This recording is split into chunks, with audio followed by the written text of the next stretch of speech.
بسم اللہ الرحمن الرحیم۔ سیرت النبی صلی اللہ علیہ وآلہ وسلم کی قسط 12 میں خوش آمدید۔ صحرائے حدیبیہ کی تپتی ریت، ببول کے درختوں کا سایہ اور 1400 قدسی نفوس کے چہروں پر پھیلی وہ ایمانی چمک جو بیت رضوان کے بعد مزید گہری ہو چکی ہے۔ فضا میں ایک عجیب سی خاموشی ہے، جیسے طوفان سے پہلے کا سکون ہو۔ حدیبیہ کے اس تپتے میدان میں ایک ایسا معاہدہ طے ہونے جا رہا تھا جس نے تاریخی انسانی کا دھارا بدل کے رکھ دیا تھا۔ پچھلی قسط میں آپ نے دیکھا کہ جیسے ہی 1400 صحابہ کرام نے موت پر بیعت کی، اللہ تعالیٰ نے آسمان سے اپنی رضا کی مہر ثبت کر دی۔ ببول کے اس درخت کے نیچے جہاں بیعت رضوان ہوئی، فضا اب بھی ان الفاظ کی خوشبو سے مہک رہی تھی، لیکن اب وقت تھا عمل کا۔ مکہ کے مشرکین جو اب تک غرور اور تکبر میں ڈوبے ہوئے تھے، بیعت رضوان کی خبر سن کر لرز اٹھے تھے۔ انہیں اندازہ ہو چکا تھا کہ یہ وہ جماعت نہیں جو پیچھے ہٹ جائے گی، بلکہ یہ وہ ہیں جو خون کے آخری قطرے تک اپنے نبی صلی اللہ علیہ وآلہ وسلم کا ساتھ نبھانے کا عہد کر چکے ہیں۔ مکہ کے سرداروں کے ایوانوں میں کھلبلی مچی ہوئی تھی۔ عروہ بن مسعود ثقفی جو پہلے ہی مکہ واپس جا کر انہیں بتا چکے تھے کہ میں نے کیسر و کسریٰ کے دربار دیکھے ہیں، لیکن جو محبت محمد صلی اللہ علیہ وآلہ وسلم کے ساتھی ان سے کرتے ہیں وہ میں نے پوری دنیا میں نہیں دیکھی۔ قریش اب جنگ نہیں چاہتے تھے کیونکہ وہ جانتے تھے کہ اس بار مقابلہ عام نہیں ہے۔ چنانچہ انہوں نے اپنے سب سے ماہر سفارتکار اور شعلہ بیان خطیب سہیل بن عمرو کو روانہ کیا۔ سہیل بن عمرو دور سے اپنے گھوڑے پر سوار خیمہ نبی صلی اللہ علیہ وآلہ وسلم کی طرف بڑھ رہا ہے۔ حضور اکرم صلی اللہ علیہ وآلہ وسلم اسے دیکھ کر مسکراتے ہیں اور فرماتے ہیں، سہیل آ گیا ہے، اب تمہارا معاملہ آسان ہو گیا ہے۔ یہ محمد صلی اللہ علیہ وآلہ وسلم کی وہ بصیرت تھی جو ناموں سے حالات کا ادراک کر لیتی تھی۔ سہیل بن عمرو کے پہنچتے ہی مذاکرات کا وہ طویل اور صبر آزما سلسلہ شروع ہوا جس نے صحابہ کرام کے صبر کا کڑا امتحان لیا۔ سہیل بن عمرو نے آتے ہی سخت رویہ اختیار کیا۔ وہ جانتا تھا کہ مسلمان عمرہ کے ارادہ سے آئے ہیں، لیکن اسے یہ معلوم نہ تھا کہ یہ خاموشی کسی کمزوری کی نہیں بلکہ ایک عظیم حکمت عملی کی علامت ہے۔ رسول اللہ صلی اللہ علیہ وآلہ وسلم نے حضرت علی رضی اللہ تعالیٰ عنہ کو بلایا اور فرمایا، علی لکھو بسم اللہ الرحمن الرحیم۔ سہیل بن عمرو فوراً بولا، ہم نہیں جانتے کہ رحمان کون ہے، لکھو بسمک اللہم۔ صحابہ کے ماتھوں پر فوراً بل پڑ گئے، لیکن رحمت عالم صلی اللہ علیہ وآلہ وسلم نے سکون سے فرمایا، علی یہی لکھ دو۔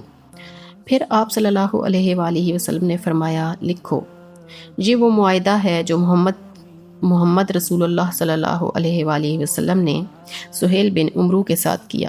سہیل نے پھر اعتراض کیا، اگر ہم آپ کو اللہ کا رسول مانتے ہوتے تو آپ سے لڑتے کیوں؟ اپنا نام اور اپنے والد کا نام لکھیں۔ ایک لمحہ جیسے وقت ٹھہر گیا ہو۔ حضرت علی رضی اللہ تعالیٰ عنہ کا قلم رک گیا۔ وہ ہاتھ جو خیبر کے دروازے اکھاڑ سکتا تھا آج رسول اللہ صلی اللہ علیہ وآلہ وسلم کا لفظ مٹانے سے رک گیا۔ انہوں نے عرض کیا، یا رسول اللہ صلی اللہ علیہ وآلہ وسلم، میرے ہاتھ یہ لفظ نہیں مٹا سکتے۔ تب نبی کریم صلی اللہ علیہ وآلہ وسلم نے خود اپنے دست مبارک سے رسول اللہ کے الفاظ مٹا دیے اور محمد بن عبداللہ لکھ دیا۔ یہ کمزوری نہیں تھی، یہ وہ قربانی تھی جو آنے والی صدیوں کی فتوحات کے لیے دی جا رہی تھی۔ معاہدہ لکھا جانے لگا، شرائط ایسی تھیں کہ دل تڑپ اٹھے۔ اس سال مسلمان عمرہ کیے بغیر واپس جائیں گے، اگلے سال صرف 3 دن کے لیے آئیں گے، 10 سال تک جنگ نہیں ہوگی، اور سب سے سخت شرط، مکہ سے آنے والا مسلمان واپس کیا جائے گا مگر مدینہ سے آنے والا واپس نہیں کیا جائے گا۔ صحابہ کے چہروں پر غم اور غصہ صاف نظر آ رہا تھا، لیکن نبی کریم صلی اللہ علیہ وآلہ وسلم خاموشی سے ہر شرط قبول کر رہے تھے۔ اسی دوران زنجیروں کی جھنکار سنائی دی۔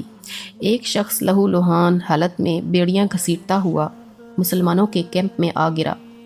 یہ سہیل بن عمرو کا بیٹا ابو جندل تھا۔ وہ پکار رہا تھا، اے مسلمانوں، کیا مجھے واپس مشرکین کے حوالے کر دیا جائے گا؟ سہیل بن عمرو نے اپنے بیٹے کو دیکھا اور تھپڑ مارا اور کہا، یہ پہلا شخص ہے جسے آپ کو واپس کرنا ہوگا۔ نبی کریم صلی اللہ علیہ وآلہ وسلم نے فرمایا ابھی معاہدہ طے نہیں ہوا، اسے میرے لیے چھوڑ دو، لیکن سہیل نہ مانا۔ یہ منظر ناقابل برداشت تھا۔ حضرت عمر بن خطاب رضی اللہ تعالیٰ عنہ ضبط نہ کر سکے، وہ آگے بڑھے اور عرض کیا یا رسول اللہ صلی اللہ علیہ وآلہ وسلم، کیا ہم حق پر نہیں ہیں؟ کیا وہ باطل پر نہیں ہیں؟ پھر ہم دب کر صلح کیوں کر رہے ہیں؟ نبی کریم صلی اللہ علیہ وآلہ وسلم نے فرمایا اے عمر، میں اللہ کا بندہ ہوں اور اس کا رسول ہوں، وہ مجھے ہرگز ضائع نہیں کرے گا۔ معاہدہ مکمل ہو گیا۔ نبی کریم صلی اللہ علیہ وآلہ وسلم نے حکم دیا قربانی کرو اور سر منڈوا لو، لیکن کوئی نہ اٹھا۔ 3 بار حکم دیا، پھر بھی خاموشی۔ نبی کریم صلی اللہ علیہ وآلہ وسلم رنجیدہ ہو کر حضرت ام سلمہ رضی اللہ تعالیٰ عنہا کے پاس گئے اور انہیں سارا معاملہ بیان کیا۔ حضرت ام سلمہ رضی اللہ تعالیٰ عنہا نے رسول اللہ صلی اللہ علیہ وآلہ وسلم سے عرض کیا یا رسول اللہ صلی اللہ علیہ وآلہ وسلم، آپ خود جا کر قربانی کریں اور سر منڈوا لیں۔ آپ صلی اللہ علیہ وآلہ وسلم نے ایسا ہی کیا۔ جب صحابہ نے دیکھا تو وہ یکدم اٹھ کھڑے ہوئے اور ایک دوسرے کے بال مونڈنے لگے، جیسے غم میں ڈوبے ہوں۔ واپسی کا سفر شروع ہوا، دل بوجھل تھے، ایسا لگ رہا تھا جیسے ہم خالی ہاتھ لوٹ رہے ہیں، لیکن اللہ کا فیصلہ کچھ اور تھا۔ راستے میں وحی نازل ہوئی، ان فتحنا لک فتحا مبینا۔ حضرت عمر رضی اللہ تعالیٰ عنہ نے پوچھا کیا یہ فتح ہے؟ نبی کریم صلی اللہ علیہ وآلہ وسلم نے فرمایا ہاں، یہی فتح ہے۔ یہ وہ فتح تھی جو تلوار سے نہیں، حکمت سے حاصل ہوئی۔ قریش نے مسلمانوں کو ایک طاقت کے طور پر تسلیم کر لیا تھا۔ جنگ رک گئی، دعوت کا راستہ کھل گیا، اور یہی وہ وقت تھا جب بڑے بڑے لوگ اسلام میں داخل ہوئے۔ حدیبیہ کے وقت مسلمان صرف 1400 تھے اور 2 سال بعد یہی 10,000 بن گئے۔ یہ شکست نہیں تھی، یہ خاموش انقلاب تھا، لیکن امتحان ابھی باقی تھا۔ شمال میں ایک خطرہ سر اٹھا رہا تھا، خیبر صرف ایک قلعہ نہیں تھا، یہ ایک دنیا تھی، طاقت کی دنیا، دولت کی دنیا اور غرور کی دنیا۔ اونچے اونچے قلعے جو آسمان سے باتیں کرتے محسوس ہوتے تھے، موٹی مضبوط دیواریں جنہیں دیکھ کر لگتا تھا کہ کوئی انہیں کبھی نہیں گرا سکتا، لوہے کے بھاری دروازے جن کے پیچھے ایک پوری طاقت چھپی ہوئی تھی۔ یہ وہ جگہ تھی جہاں صرف لوگ نہیں رہتے تھے بلکہ منصوبے بنتے تھے، سازشیں تیار ہوتی تھیں، اور اسلام کے خلاف ہر نئی چال یہیں سے جنم لیتی تھی۔ یہودی قبائل جو مدینہ سے نکالے جا چکے تھے اب یہاں جمع ہو چکے تھے۔ ان کے دلوں میں ایک ہی آگ تھی، انتقام کی آگ۔ وہ سمجھتے تھے کہ خیبر کی یہ دیواریں انہیں ہمیشہ کے لیے محفوظ رکھیں گی، کہ یہاں بیٹھ کر وہ اپنی طاقت دوبارہ حاصل کر سکیں گے اور پھر ایک دن مدینہ پر حملہ کریں گے۔ لیکن وہ یہ نہیں جانتے تھے کہ تاریخ کا رخ بدل چکا ہے۔ صلح حدیبیہ جسے دنیا ایک کمزوری سمجھ رہی تھی، در حقیقت ایک خاموش طاقت بن چکی تھی۔ اب مسلمانوں کے ہاتھ کھل چکے تھے، اب وہ ہر وقت کے خطرے سے آزاد ہو چکے تھے۔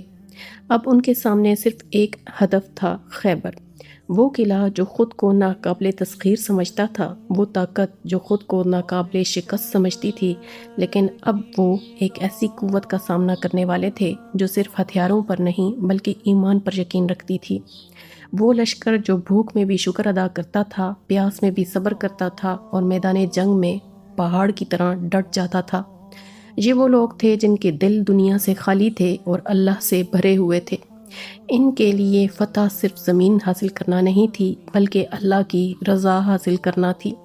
یہ وہی طاقت تھی جو ہر بڑی طاقت کو شکست دینے والی تھی۔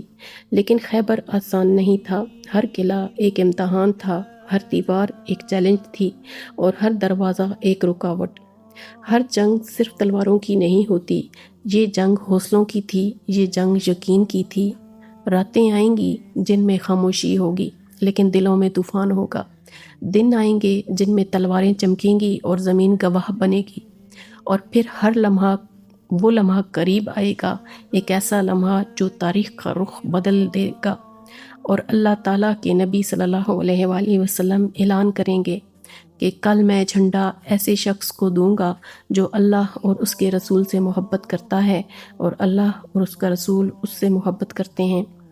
یہ الفاظ صرف ایک اعلان نہیں ہوں گے، یہ ایک اعزاز ہوگا، ایک ایسا انتخاب ہوگا۔